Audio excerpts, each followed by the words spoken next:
को गहराइयों तक छू जाने वाली। एक बार स्वर्ग में विचरण करते हुए कृष्ण और राधा एक दूसरे के सामने आ गए। विचलित से कृष्ण, प्रसन्नचित से राधा। कृष्ण सकपकाए, राधा मुस्कुराई। इससे पहले कि कृष्ण कुछ कह पाते, राधा बोल उठी, कैसे हो द्वारिकाधीश। जो राधा उन्हें कान्हा कान्हा कहकर बुलाती थी, उसके मुख से द्वारिकाधीश का संबोधन कृष्ण को भीतर तक घायल कर गया। फिर भी किसी तरह अपने आप को संभाल लिया उन्होंने और बोले राधा से, मैं तुम्हारे लिए आज भी वही कान्हा हूं। तुम तो मुझे द्वारिकाधीश मत कहो। आओ बैठते हैं। कुछ मैं अपनी कहता हूं, कुछ तुम अपनी सुनाओ। सच कहूं राधा, जब जब भी तुम्हारी याद आती थी, इन आंखों से आंसुओं की बूंदें निकल आती थी। राधा बोली, मेरे साथ ऐसा कुछ नहीं हुआ। न तुम्हारी याद आई, न आंखों से आंसू बहा, क्योंकि हम कभी तुम्हें भूले ही कहाँ थे। जो तुम याद आते, इन आंखों में तो सदा तुम ही थे। कहीं आंसुओं के साथ निकल न जाओ, इसलिए रोते भी नहीं थे। कान्हा, प्रेम से अलग होने पर तुमने क्या खोया, इसका एक आईना दिखाऊं तुम्हें। कुछ कड़वे सच प्रश्न सुन पाओ तो सुनाऊं।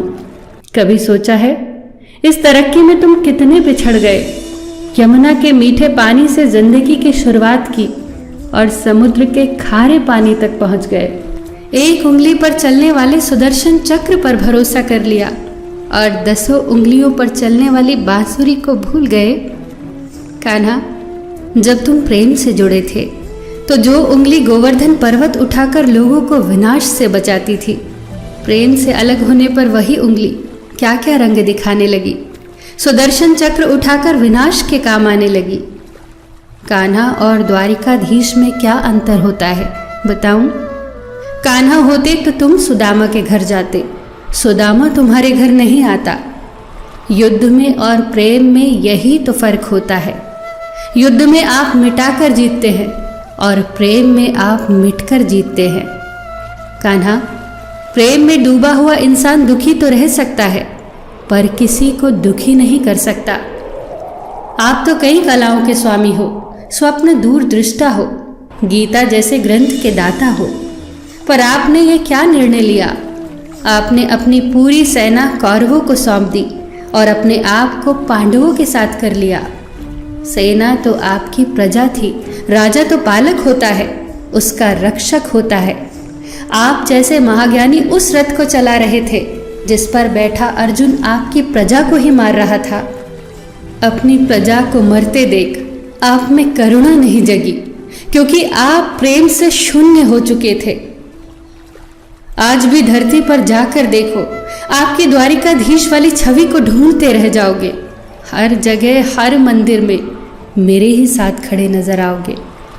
मैं जानती हूँ कान्हा, लोग गीता के ज्ञान की बात करते हैं, उसके महत्व की बात करते हैं, पर धरती के लोग युद्ध वाले द्वारिकाधीश पर नहीं, प्रेम वाले कान्हा पर भरोसा करते हैं।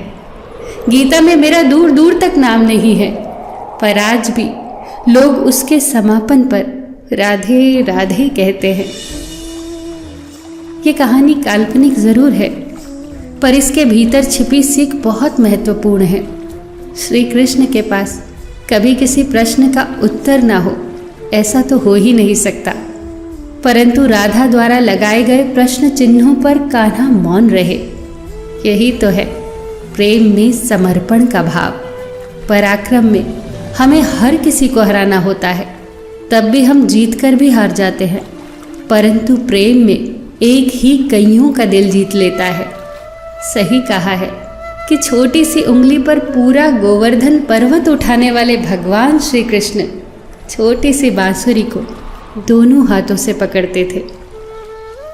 फिर मिलेंगे दोस्तों अगली कहानी के साथ। तब तक के लिए अपना ख्याल रखना और हमेशा मुस्कुराते रहना।